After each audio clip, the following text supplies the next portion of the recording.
Finally, we're going to work with President Trump to push back on governments around the world that are going after American companies and pushing to censor more.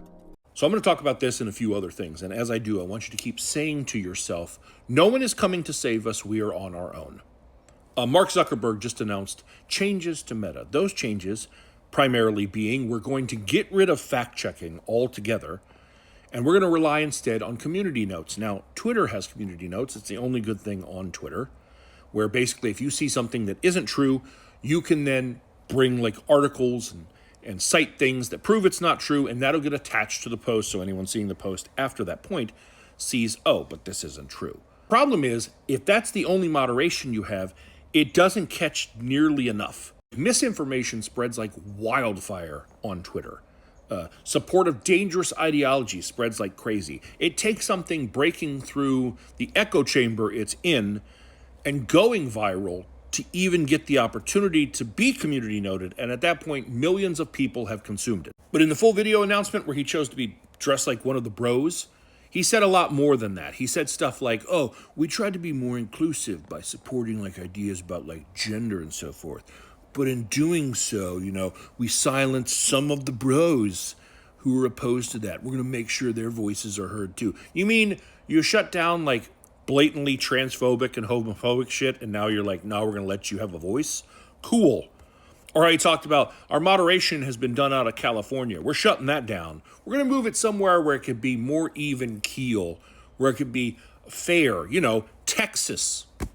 Now, if he had said, we're adding community notes in addition to our fact checking so that the community can even call us out if we're wrong or if we're leaning one way or the other, I'd be like, okay. If he had said, hey, our moderation is done out of California, but we want to make sure that all voices are represented, so we're opening offices in Texas as well, I'd be like, okay, but that's not what he's doing.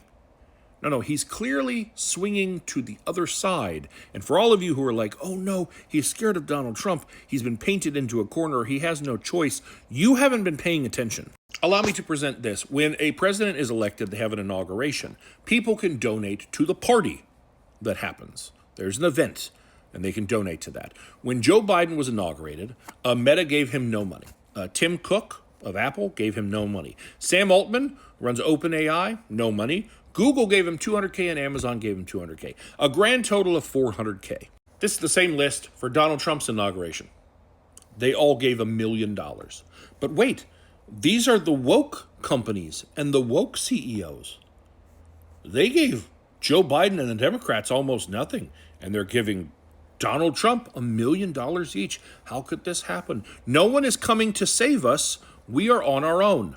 Walmart and a ton of other companies rolling back their diversity, equity, and inclusion programs after right-wing backlash. All these people, like these companies, are shutting these programs down because they don't want to be targeted by Donald Trump and the Republicans. Hell, Walmart went as far as to say, hey, also, if these tariffs go through, these are not good. You're going to see price increases. Isn't that awful? All these people like, oh, all these companies, these poor companies. What are you talking about? Walmart was a top contributor to Donald Trump's campaign. This is literally what they paid for. And yeah, are tariffs going to increase some prices for them? Sure. But I bet they increase prices across the board, whether there's a tariff or not.